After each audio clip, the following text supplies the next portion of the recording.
The Cat's Whiskers podcast is proudly sponsored by the Bunkers Hill Hockley. Don't miss Panthers game day offers, including Coors Light at £2.50 a pint.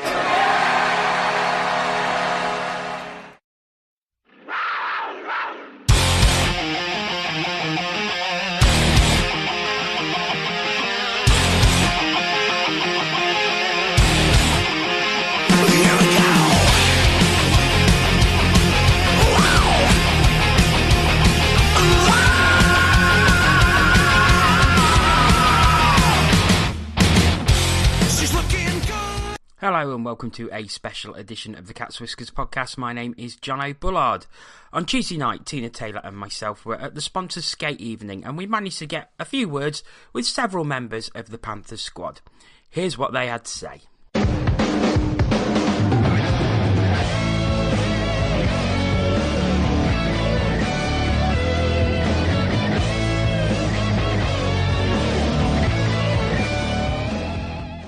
Despite his time on the sidelines, Evan Mosey has been press-ganged into skating with the Panthers duties, and I've managed to catch him being a wallflower.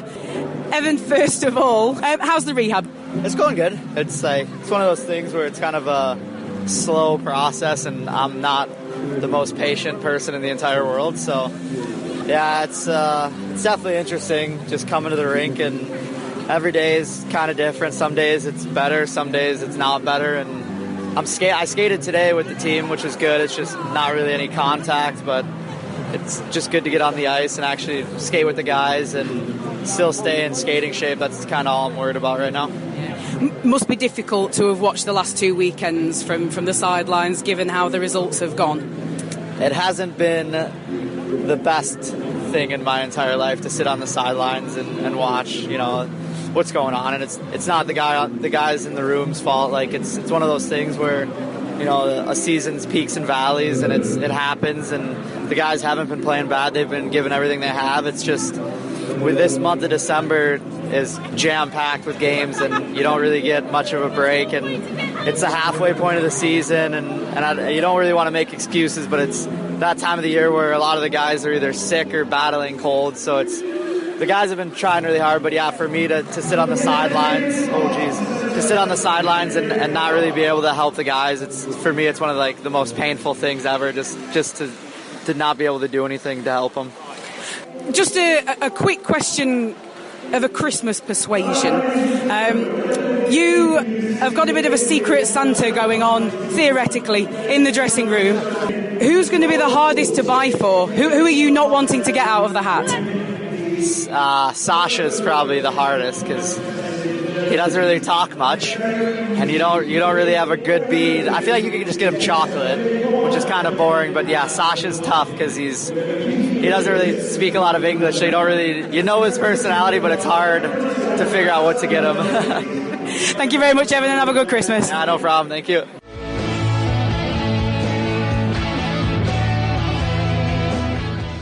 I'm with Brett Perlini. Brett, are you looking forward to Christmas? Yeah, definitely. It's always a nice time of year. Try and get away from hockey, and then obviously the busiest part of the schedule, so it's going to be fun. Yeah, a big packed schedule, 7 games in not many days, but not a lot of travelling. That must be pleasing compared to the experience, I suppose, you've had in North America. Yeah, it is. It's actually, it's going to be a lot similar to what I'm used to, so that's good. I think once you get in the rhythm of playing games, it's nice, and you can kind of keep your mojo going, and hopefully we look to get on a good hot streak here. First half of the season, top scorer so far. That must please you greatly. What you're looking forward to in the second half of the season? Just trying to build off that strong first half. Obviously get the team back on a winning track here, and I look to keep playing a big role and help the team any way I can. Brett, thanks ever so much for your time, and good luck for the rest of the season. All right, thank you.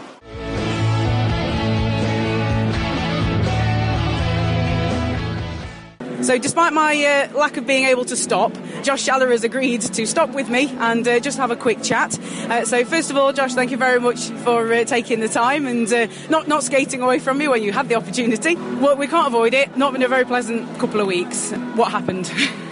You can't win every hockey game, and every team goes through slumps, and hopefully we break out of it. And then when you look back at it, if it's only 4 games, it's not really bad throughout the year. And, we're still near the top of the league. And, it's just something we got to turn around, and we have it in our room, and it's going to happen. And we just got to have faith. Yeah. What's the feeling like in the dressing room with the losses at the moment? Yeah, it's uneasy. We're losing games we shouldn't be losing, and we know that. And it's weird because we beat up ourselves the most personally when you have a bad game or you don't do something wrong, and it's tough. But we're going to come out of it. And just finally, so imagine there's a secret Santa going on in the dressing room, and you've drawn out Corey Nielsen. You've got the boss. What are you getting Corey Nielsen for Christmas? Oh, I don't know that one. I don't know. I don't have an answer for that one. Maybe some vegetables or something, because he's all vegan now. So maybe a thing of bananas or something. Have a good Christmas. Thank you for talking to me, Josh. Thank you.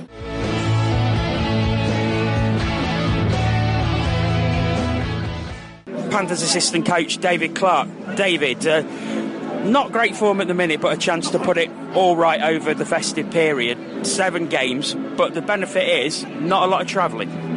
Yeah, last couple of weekends haven't gone our way how we had liked, but it is obviously a long season, and you're going to have these downs, unfortunately. But like I say, it's how you respond, and we're going into a great period where a lot of points on the line, and get back to our good form and put a good dent. Because 2 competitions, obviously Challenge Cup against Milton Keynes, 2 games against Coventry, 2 games against Sheffield, a game against Manchester, and they're all winnable. Absolutely, yeah. As we know, the league, anyone can win on any given night more than ever this season. So it's important, we get back to what we used to here, and that's winning. And a perfect chance going into Milton Keynes, set a good start for the Challenge Cup, and then obviously onto the league game against Manchester. And finally, your son Morgan was involved in the GB under-20s last week. Got a few shifts. You must have been very proud of him. Yeah, super proud. Anything he does that's positive makes me proud, and as most people know over the years. And yeah, it's nice he's grown up into be a nice young man and a good little hockey player, and long may it continue. David, thanks for your time as always. Cheers, John.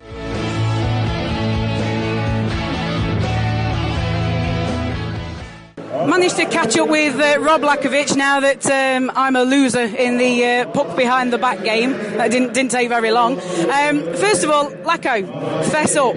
Who told the new guys about the curse of Christmas? I don't know. Hopefully we've seen the back of it though. So over this Christmas period, obviously got the cup game coming up on Friday. And we're going to have a tough week of practice here, but I think we'll get it out of our systems and get back to winning ways. How's the feeling around the team in the dressing room at the moment? I imagine that it's not as good as you would probably like. To be honest, it's not that bad. We kind of, when you get in these slumps, I think you've got to act like nothing's wrong, and it's not really much different to when we were winning. So maybe a few things need tweaking, but I think the team chemistry is still there. Everyone's still getting on. There's nothing wrong in the room. So I think once we get that first win under our belt again, we'll be back to it. And finally, just to finish off, a question related to Christmas. I've posed them to most of the other guys so far. Your penalty killing line mate, Ollie Betteridge, just imagine theoretically you've drawn him out of the secret Santa hat. What are you getting Ollie for Christmas? I've heard that he likes to hit up the sunbed every now and then. So if you see him looking pretty tanned in the winter, might be that. So maybe a few sessions on the sunbed shop in town. Thank you very much, Rob, and have a very good Christmas. Thanks, you too.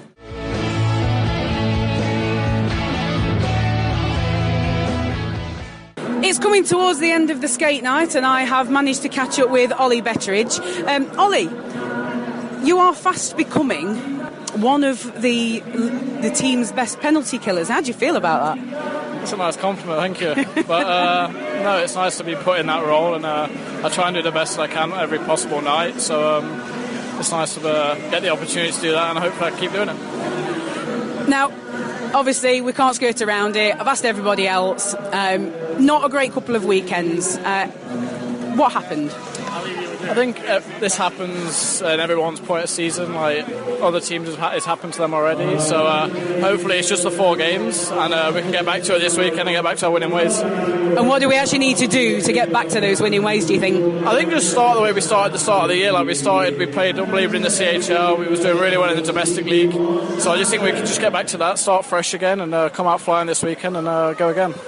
So I pre-warned you, sort of, this question was coming, but although I didn't tell you what it was. And I have asked the person concerned in the question, so it'll be interesting to see the answer that you come up with.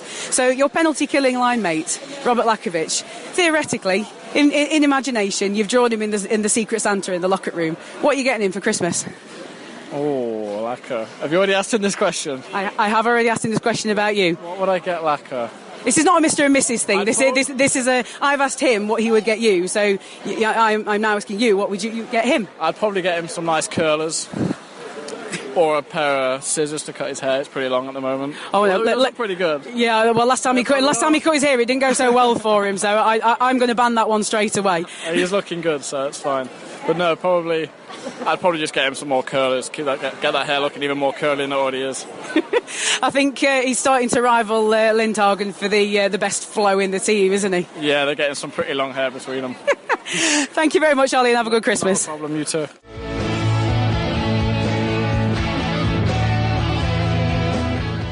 Joined by Panthers netminder Patrick Galbraith. Patrick, you looking forward to Christmas? Always. It's always a good time of year, you know, and we have a good group of guys, so we're all trying to do something together and celebrate the season. Big period coming up for the Panthers, 7 games, and I think it's 13 days or something like that. Not a lot of travelling though, so that must please you. Yeah, travelling is always hard on the body, especially the older half of the group feel it, but you know, that's just part of it. But obviously we're happy that we don't have to go too far, especially around Christmas. And obviously, I don't know if you listen to the podcast, but we have a Player of the Week. You are by far the biggest recipient of the Player of the Week since you came in to the Panthers. You've had some great form since you started playing here. You must be very pleased with how you've started. Well, yeah, it's like when I came in, I was rusty, but thankfully for those games where I wasn't really feeling myself yet, you know, the team in front of me played really well. And then last couple of weeks, obviously, we've hit a little bit of a slump, but you know, like, you know, it's all about trying to keep that good feeling going, and that's kind of my motivation going forward, just to keep the good feeling. Patrick, best of luck. Thanks for your time. Thank you very much.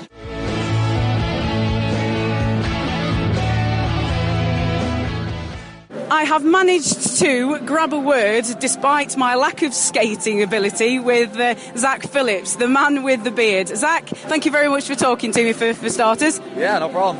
So, we can't really avoid it. We can't really skirt around it. We've not had a great couple of weekends. How has it felt for the players? I mean, it's not fun.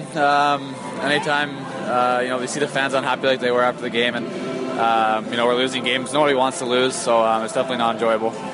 I suppose really the question is, what have we got to do to turn it around? I'm not really sure, to be honest. Just get back this week and practice and work hard on all the basic things that you know, kind of gotten away with us last couple of weeks, and we've seen how good we can be. It's just getting back to that potential. And obviously we're missing a couple of guys. How much of a difference do you think they're actually making? It makes a difference. They're good players that are out of the lineup right now, but that's no excuse. We still got to play better than what we did.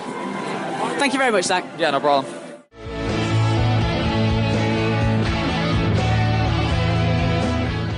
I'm joined by Josh Tetlow and Jordan Kelsall. Guys, you were part of the GB Under-20 squad last week. You've got a few days to reflect on it now.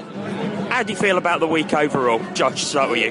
Yeah, it was obviously a great experience. We had a really good group of guys this year, so it made everything a lot more fun. Started off really hot, and then, you know, just couldn't finish off in the gold medal game, but that's the way it goes sometimes. Jordan? Yeah, you know, it's obviously disappointing to not bring back the gold, but I thought as a team we were a really close bunch, and we had 3 really good games at the start to set up the gold medal game at the end. And I thought on the day Japan were just a little bit better. I think we threw everything out there that we could, and we held our heads high, and we did our best. At this stage in both of your careers, how did it feel to actually take part in that pressure situation of a gold medal game where everything was on the line?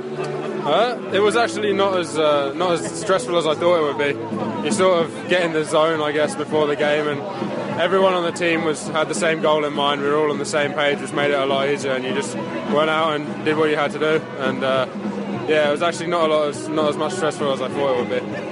Yeah, it was nice just to play big minutes, I guess, for both of us. We both had a lot of ice time, and that just kind of gets you in the game, really. You don't really have to think about much else. Obviously, in the back of your mind, there's a gold medal to be won, but I think we dealt with it pretty good and tried our hardest.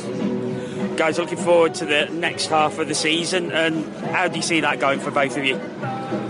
Just hopefully pick up where we left off before we went to Great Britain, and hopefully get some more wins down in Bracknell, and maybe some more appearances up here in Nottingham as well, and just get as much ice time as possible before next season. Yeah, and for me, I just keep doing what we're doing in Swindon. We're doing it pretty good right now. There's a few trophies to be had, I think 3 this year, so we're looking to pick up at least 1, and then obviously here we want to do as best as we can, just keep winning like we have been doing. Obviously we're not at the best form lately, but I know we're going to turn it around and push for those playoffs at the end of the year. Thanks for your time, guys.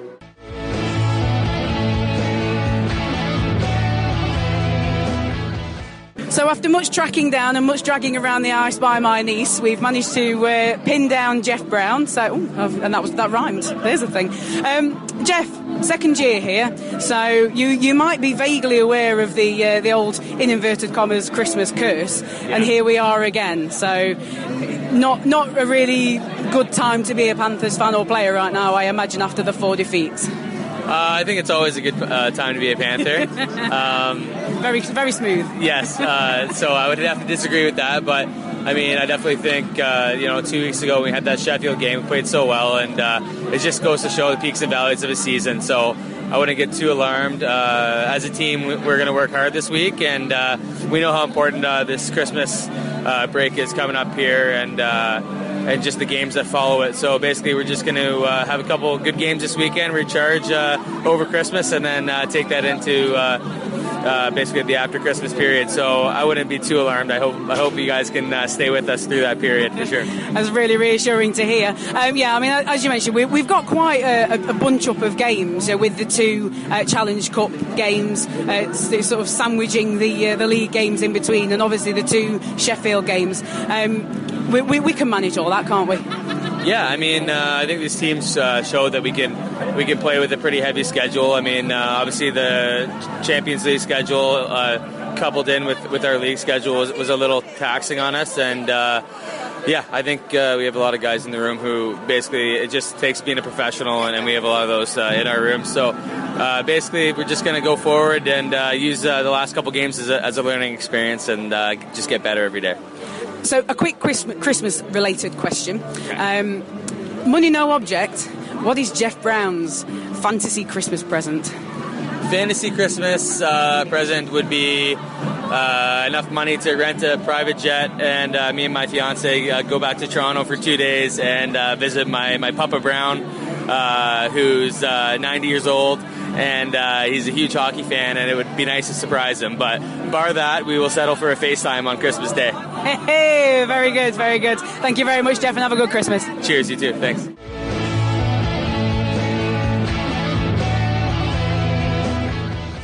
And just before we are forcibly removed, I think, from the big ice in the arena, I've managed to catch a word with Yann Sauvé. Yann, once again, thank you very much for talking to us. Let's get the unpleasant stuff out of the way. 4 games, 1 point, not exactly where we want to be right now. No, for sure. I mean, it's been tough for us, and I'm sure it's been really tough for the fans too. I mean, the only thing is we got to work and get some wins. And I mean, it's a long season. There's still 33 games left, and there's a lot of points to get. And it's kind of a big thing that we get, every team gets to a slump, and it's good that it's right now, and we got to get it done with and get some points and go from there. What have we got to do to get back on track? I suppose it's quite simple, really, isn't it? Yeah. I mean, it's defensively we got to be better. We got to work hard and get back to what we're good at. So, just finally, a Christmas-related question. I said we'd get the unpleasant stuff out of the way first. So, theoretically, there's been a secret Santa in the dressing room and you've drawn out your line mate, Stevie Lee. What are you buying Stevie for Christmas? Oh, man. I think everybody has struggled with this if I've asked them. I'm not sure, really. It's been funny, though. All the Christmas gifts that we had, it's been hilarious. And we'll, I think I would say, man, I don't know. It's tough. I'm going to have to think about it, and I'll come back to it. But tweet us on the podcast. We'd love to hear your answer in the end. It would be. I think I'll really think about it, and it would be something nice because he's my partner. So I'll say a nice bottle of wine. There you go. Thank you very much, Yann, and have a good Christmas. You're welcome.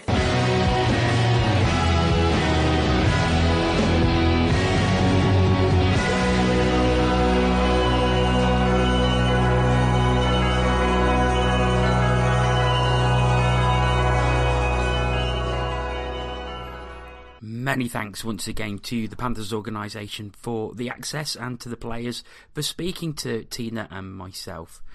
That's it for this very special podcast. We want to wish you all a very Merry Christmas and a Happy New Year, and we'll be back in 2018 with a whole raft of new podcasts and Ask TCW. But until then, have a safe and happy festive period, and goodbye.